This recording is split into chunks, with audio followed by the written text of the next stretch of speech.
Welcome to the Business Brains and the Bottom Line podcast. My name is Paul D'Allegro, your host, and today is, I have a very special guest today. I'm very excited about this one. I love entrepreneurs, so Cijoy Olickal is my guest today. He's a COO of GM Pilot. Welcome to the show, Cijoy. Thank you, Paul. Thanks for having me.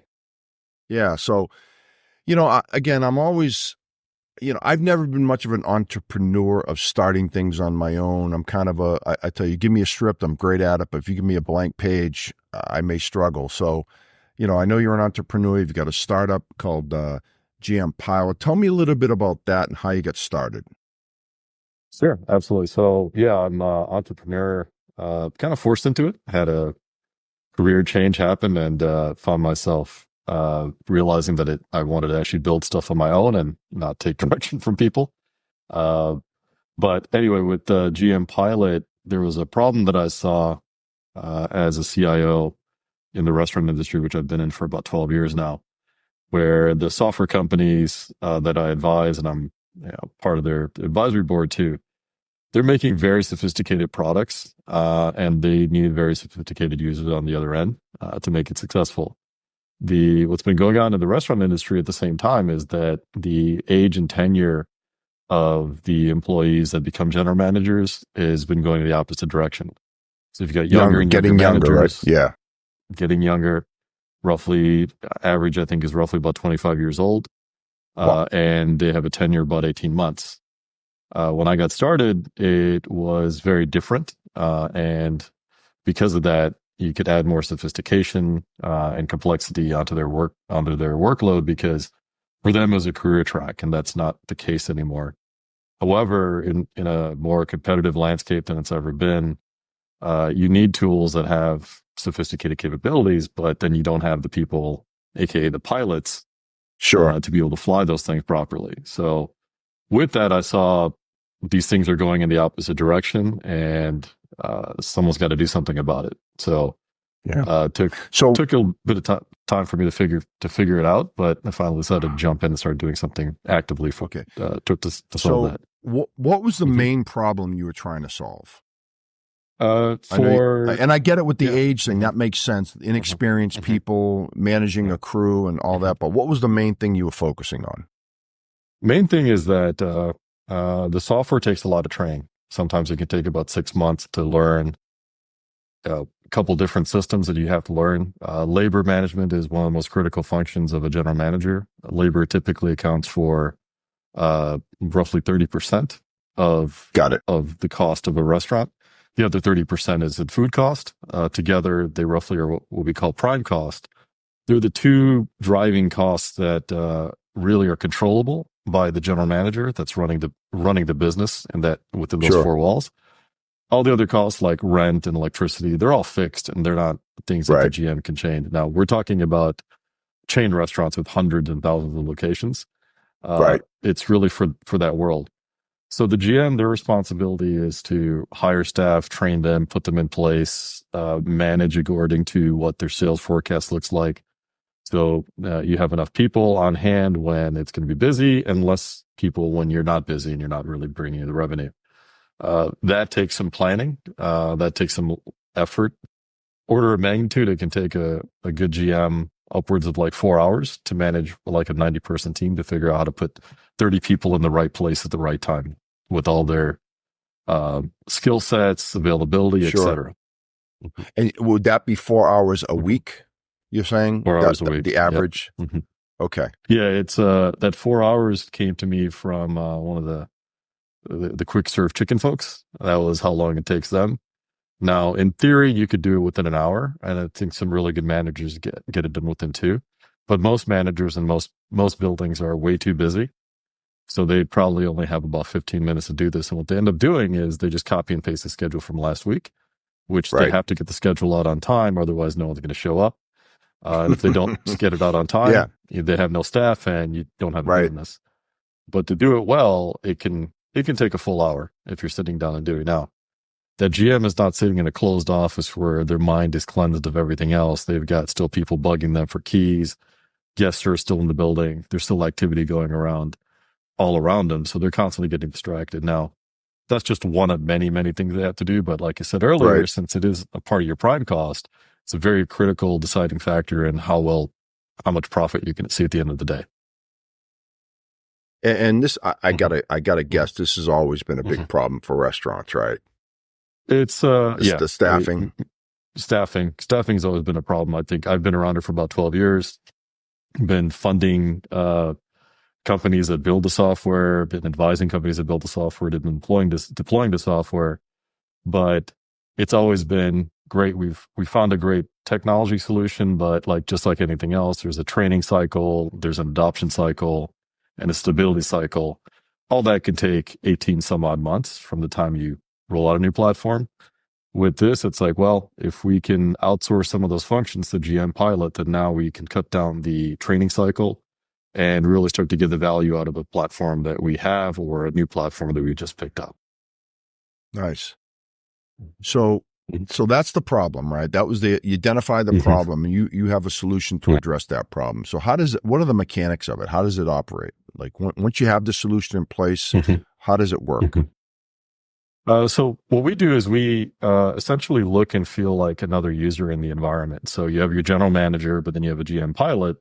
The GM Pilot goes and does the activities the general manager would have done. So it's the same existing software. We log in as a user, just like another employee. We look at everything that's available to us in data within that scheduling system and other business rules you've given us. We look at weather. We look at customer service scores from various sources. We look at customer feedback. And with that, it goes into what's called the big algorithm that goes and determines which people, how many people, and where to put them. And we can schedule down to minute by minute, like who needs to arrive when, in order to match the number of people you have coming in and the food items you're going to order so that you've got the right balance between supply and demand there. Yeah, that we communicate back with the team. Yeah, I would think that would be critical, right? Like just if you cut and paste the schedule from last week to the next week, you don't know if you're overstaffed at a certain point, understaffed at a certain point. You kind of just going with the flow. So I'm assuming this addresses all that, when you need the peak amount of people and when you don't. I'm taking a guess on that. Yep, exactly. Yeah, absolutely.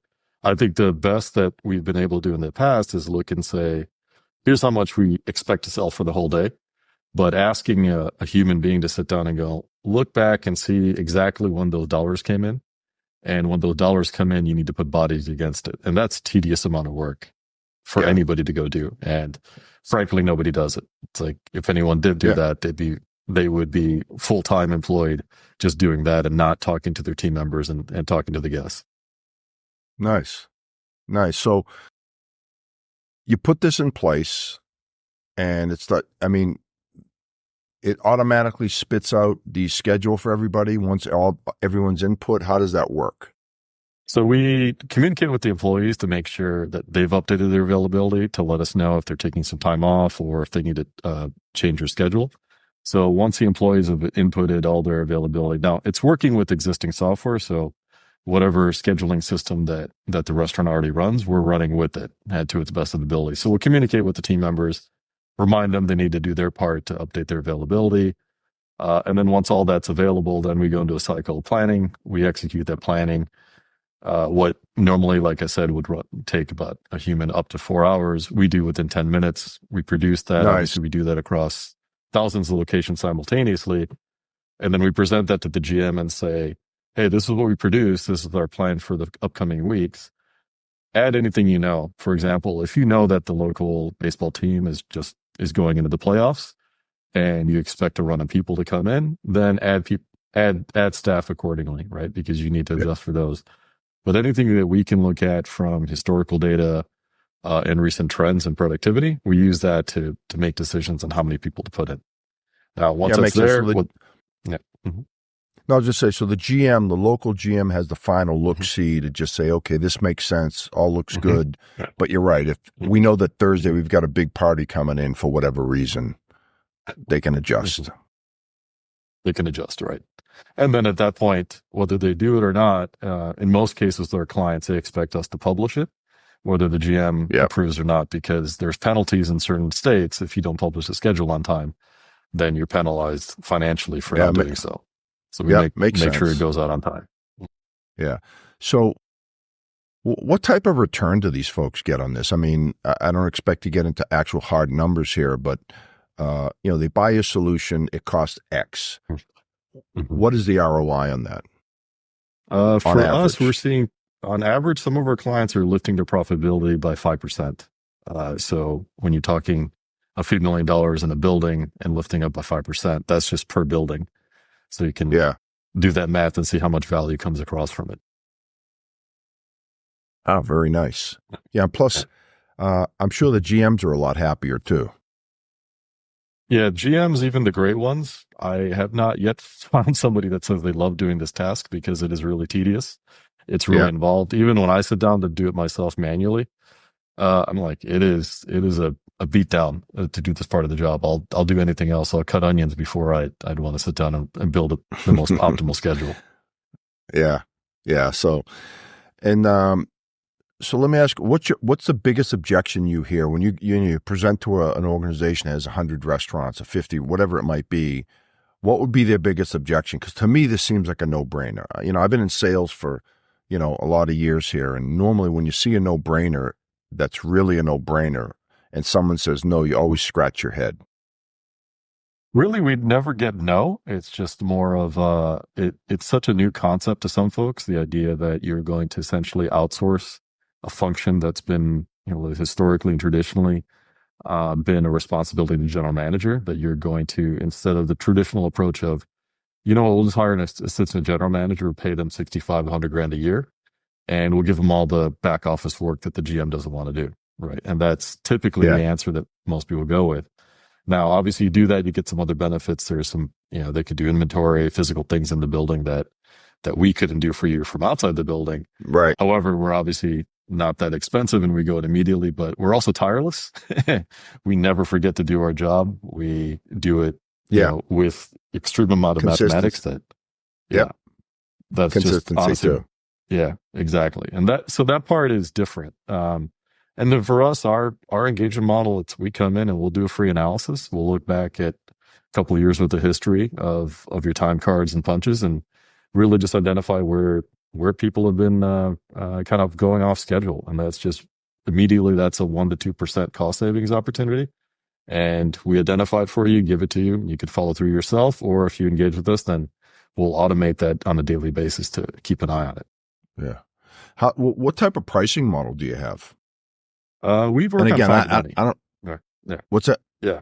Yeah. We work on found money. So if we Okay. identify that we can save you X number of dollars, we ask for, we negotiate out what value we're going to bring to you and what value you bring to us. So obviously we're a commercial business. We want to be gotta in make business money, because we're yeah. generating value. Yep. Yeah. And keep on building and adding more people to it. Yeah. I think that's a great way to Mhm. do it because you're basically putting your money where your mouth is. Right. You're saying we Yep. can save you X percent, and if we do, we'd like a certain percentage of that. Right.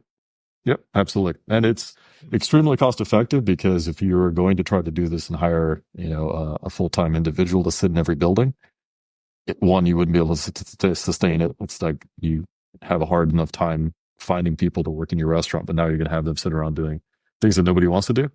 You Yeah. just can't do it at scale and nowhere near at the performance level that we can. So what, Mhm. how old's the company, by the way? The company itself is just a few months in. So we Nice. talked to our first customer. 30 days later, we were out in pilot with them. 30 more days later, they signed, and Nice. they felt, it's been very quick. Once people start getting into it, then the cycle of how much value they're getting out of it is very, very obvious. Yeah. Nice. Well, congratulations. It sounds Thank like, you. Thank you. it sounds like it's a no-brainer. Just it's a matter of Mhm. getting the word. So my sales hat is on now. Mhm. Like, how are you getting the word out there? What's your go-to-market strategy?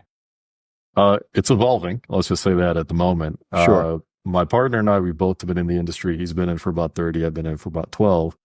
So we've got quite a few direct relationships with the software companies, large chains. So we've honestly been talking to friends and family in that sense, Yeah, just because there is a lot of relationships that we already have nurtured for all this period of time. We've went to a trade show recently. We just kind of like soft pedaling it with some friends, and the sure. feedback was really strong. Now we're officially going to one of the trade shows in November, and at that one we look to try to sign up more people and get some more conversations going. So we've been doing it at a slow pace because we're trying to be very methodical, and we're Yeah, also limiting how many people we take on this year. We want to ensure that we scale properly, that we provide yeah, support, because for us, it's not a you turn a switch and then we walk away. No, we're still actively involved, uh, applying kind of our experience, our best practices, et cetera, along with your best practices. And then we have friends throughout the industry that are seeing different things and different trends, and we're using that feedback and doing what we can to really support and make these restaurants successful. nice. And who would be a target for you? Like, what would be the optimal size restaurant chain for you? So for us, at minimum, roughly, we think that people that are doing 100 million in their restaurant network are people that really start to recognize that scaling is a problem. So if you think through like the genesis of a restaurant, you got someone who opens one location, they do really well, they open five, they open 10, 50. Now they're hitting let's say 100 million in revenue, whether that's 50 locations doing 2 million a piece. Now they're running into hiring problems. Now they can't find general managers that are as great at everything as they were with the first couple. And when you run into that, then this is where you start to see the opportunity and where the waste comes in. And so anyone north of, let's say 100 million in revenue is pretty easy. Now, obviously, from the backgrounds that we have, he was at Chipotle, I was at Brinker and Red Lobster. We're used to dealing Right. with thousands of locations. So Yes. all of our designs and ideas are all such that it's ready for 5,000 units in one chain, or a conglomerate that's got thousands of different units. It's like we designed accordingly for that, Yep. but the value proposition surprisingly does hold up really well, even if you're down in the smaller end of it. Nice. Nice. So sounds like you're on the right track, and you got some Thank you. trade shows coming up. Right. And from a development standpoint, I mean, who writes Mhm. all the code for you? That's another thing. Like under the covers, because that's where the magic happens, right? I always wonder about that type stuff. Mhm. Who does that for you? So we have our own team in house that does it. It's I've honestly spent probably a good portion of a year. Like I mentioned, the idea came to me almost 1.5 years ago. I was frustrated sitting in the middle of an advisory board meeting with one of the large providers, and I turned to the guy next to me, who was part of a very big chicken chain from here in Texas, and I said, "Dude, what if we did it this way?" And he's like, "You're onto something there." I said, "Okay." I turned to somebody else from a large barbecue chain. I was like, "Hey, how much do you guys pay for an assistant GM?" They said, "We pay about 65,000 starting." I'm like, "Okay, fully loaded, it's 100K." It's like, well, what Yeah. if I just took these functions away from them? We'd probably defer hiring those people. Okay, between a technology leader and an operations leader, like, yeah, this looked like the right thing to go do. Now, since then, I obviously have a background in technology myself, Yep. and I'm surrounded by people at home and elsewhere that are great engineers. And so working through that, a lot of the design upfront and decision making I did kind of in my own brain. And then there's a talented engineer that I knew and a team that we brought on, and we do everything ourselves. All made in America. Nice. I like to say. A lot of control there too. You know, Mhm. I'm in technology Mhm. sales. You said you're a CIO. Mhm. This almost sounds similar to like an MSP or something, right? Mhm. Uh, Yeah, in the very much same, so. Yeah. yeah. Mhm. So we have a lot of technology guests on the show. So for the technology Mhm. folks out there that are trying to get their arms wrapped around it, I would think that's a kind of a way to look at this, right? You're outsourcing Mhm. a function of your business. Exactly. Yeah, I think most of us would not want to be managing, administering their Exchange server on a daily basis, right, and pruning mailboxes, et cetera. But it's work that needs to get done. Someone's got to do it, but you necessarily wouldn't hire somebody just to do that. But for a managed service provider, it makes a lot of sense when they're able to take that, scale it across many locations, it's a great Yep. activity that needs to get done. Nobody loves doing it. No one wants to make a career out of it because it's not broad enough. But much the Yeah. same thing. We're taking that same approach. Yeah. Well, it sounds like you're onto something. Mhm. I love it. That's why I said I really Mhm. like entrepreneurs that think out of the Mhm. box and have the, and what goes, unnoticed sometimes is the guts that it takes to do something, right? Sticking your neck out there, Mhm. sticking your own Mhm. money out there and time. And there's no guarantees, right? There's no guarantees you're No, going to make any no, money in there isn't. this, No. right? Mhm. Yeah. Yeah, So, absolutely. well, There's a lot of ducking and weaving as you go through the yes. journey. Yeah. Yeah. Yeah, I'm at the point in my life I have Mhm. some regrets about maybe some of the things I could have, should have, would have done in my younger years. But now I'm at the point in my life, Mhm. I'm getting towards the end of my career. I'm Mhm. somewhat risk averse, right? Mhm. Um, and I've gotten way more conservative as I've gotten older, and just kind of Mhm. you know don't want to risk too much cash doing something. So, Right. but you got Yeah, now. it Is takes this a certain personality. yeah? Well, so Yeah. Mhm. I don't know what you can or cannot share, but Mhm. are you getting private equity, or are you getting how are you funding this? No, we're self-funding, intentionally so, and we intend to stay that way. We have worked with other companies. There's no knock against that approach to doing business. It's for us. There's a hyper focus that we have on this topic, and there's a certain market that we want to address, and there's a large Yeah, market that we're intentionally not addressing. What we're doing could go into retail just as easily. It can go into grocery. Anywhere there's hourly labor, there's this yeah, opportunity for managing labor better. However, our depth is in restaurants, and we'll prove it through that case. 5 years from now, we may be in a different place and may think about it differently then. But for right now, it's like we have enough capital of our own and in-house engineering to make all this go. And luckily, we have yeah, and paying clients already, so it's that's we're great. really funded by customers at this point. Yeah. Well, it sounds like you got a great Hmm. network of people, and that's key too, right? Hmm. You can go Right. call on the big barbecue chains, the big restaurant chains that you've done business with in the past. And I've Mhm. often said opening a door is the hardest thing in sales. Right. Yeah, it If it certainly is. sounds like no, go ahead. Yeah, I was saying, luckily, we're calling on friends and family, so it's not net new. So hopefully that's the early adopter group. And, there's a lot of social proof that comes with it. And once that social proof is established, then it's easy to say, hey, we're working with logos that you know already. Right. And then the next round of adoption happens. Hey, so Joy, so I know you're in IT for 12 years, CIO for 12 years. Um, what possessed you to get out of that and start something new? And do you have any like PTSD from being a CIO? Because I know it's a stressful job, right? I mean, I deal a lot with CISOs and CIOs, and there's no like punch out and go home. It's a 24/7 job. It really is. Yeah, it is a very consuming role. It's not really a role that I thought I was ever gravitating towards. Like, my background was in management consulting, so I thought I was going down the partner track in a big firm. Unfortunately for me, my daughter, who was young at the time, had different ideas about what she wanted her dad to be in terms of present in her life. So that forced me to kind of look elsewhere. Yep. And in 2012, I left that world and joined a local company called Brinker. Who I had kind of randomly heard about, but didn't really know much about. Yep. And Yeah. they owned Chili's and Maggiano's at the time. Yeah. I was Yeah. And fortunate enough. their Yeah. headquarters are in Mhm. Dallas, right? Yeah, they were in Dallas at the time. Now they're technically in Capel, but yeah, still here in the Okay. DFW area. Yeah, DFW. yeah, legendary brand, legendary restaurants, and people that spawned a lot of leaders that go off to and run other restaurant chains that we all know and eat at.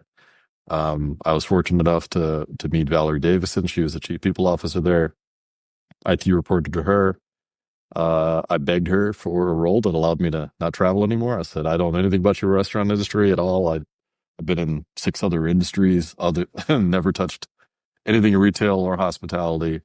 But I'll do whatever it takes to learn. I'll just go work in your buildings for 30 days on my dime, just whatever it takes. I just want to be a dad, see fortunately for me, she gave me that opportunity, and she's like, "Well, I'm going to pay you for it, but you're going to go work in the restaurants," and which I did. I ended up being at a Chili's for about 5 days and a Maggiano's for about 5 days. Really just lived every single day there, just to get to know and build the empathy and understand what's going on. Now, I will tell Sure. you, 90 days in, I almost ran away Yeah. because I came from worrying about building high performance computers that go into major companies, and managing the manufacturing and supply chains for those things, going into a restaurant thinking, oh, this is just a mini factory.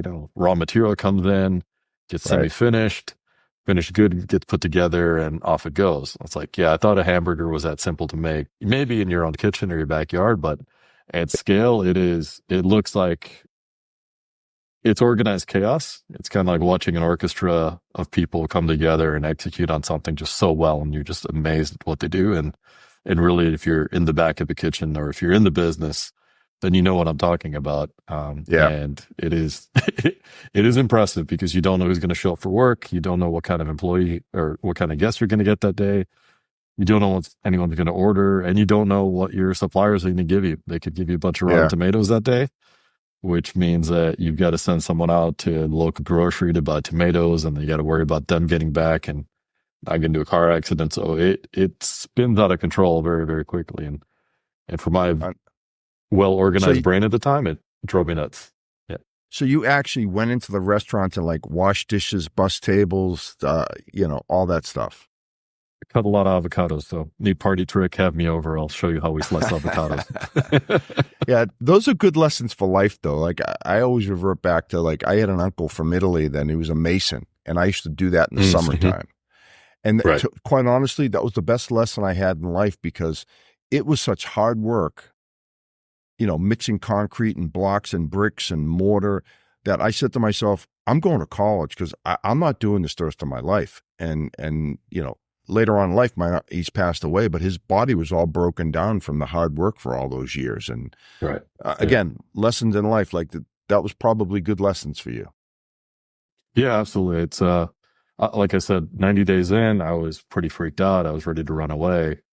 I was just frustrated with the amount of Yeah. chaos of trying to execute. How do you execute day in, day out? I think Chili's at the time was doing 1 million people a day going to a Chili's. So you can imagine all the variety of things that are being ordered, and how the heck do you manage the supply and demand for all this, right? And it comes down to the hardworking people in the restaurant space. I had a colleague that was on my team, and has become a very good friend today. He's currently the CIO for Raising Cane's here in Plano, Yeah. and he was at the car with me after we had just left from one of the quarterly business reviews, and I told him, like, I'm just absolutely frustrated. I don't know why I'm here working on really just shoving food and alcohol into people. It's like it just doesn't Yeah. seem like the right thing to be doing with my time. And he said, look, let me tell you why I love the industry. Is like, we have 65,000 employees that rely on us every single day to make sure that they're able to clock in for work, that they get their paycheck on time, that they're Yeah. able to see their benefits, that they're able to feed their families and take care of them. And I was like, okay, now you put me on mission, and you've given me a mission and a purpose in everything I'm doing here. So, like, I've been in the restaurants, so you see how hard they work. But yeah, I was only in 2 restaurants. I wasn't in all Right. 1,000 of them. Right. But you put that responsibility on me, and it's like,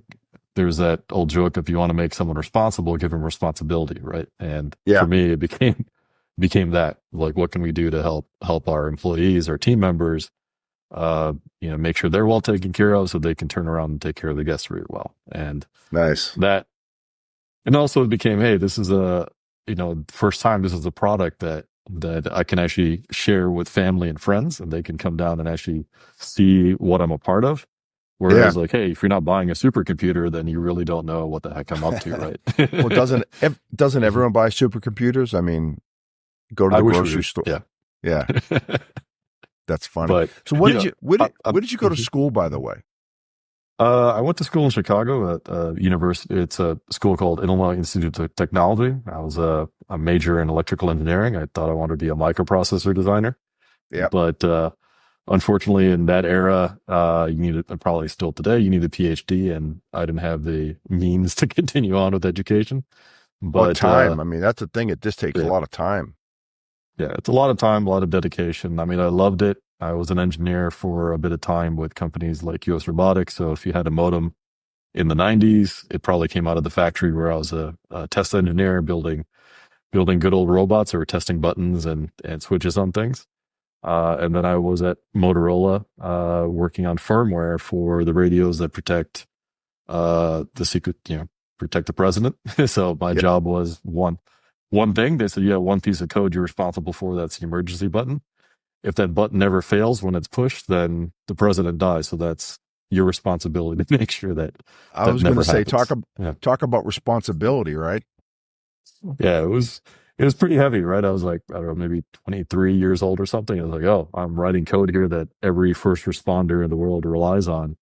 Yeah, And I'm like, and if you make a mistake, there's consequences. So, but it taught me a ton about quality and quality assurance, and to just make sure that things are do what they're supposed to do time and time again.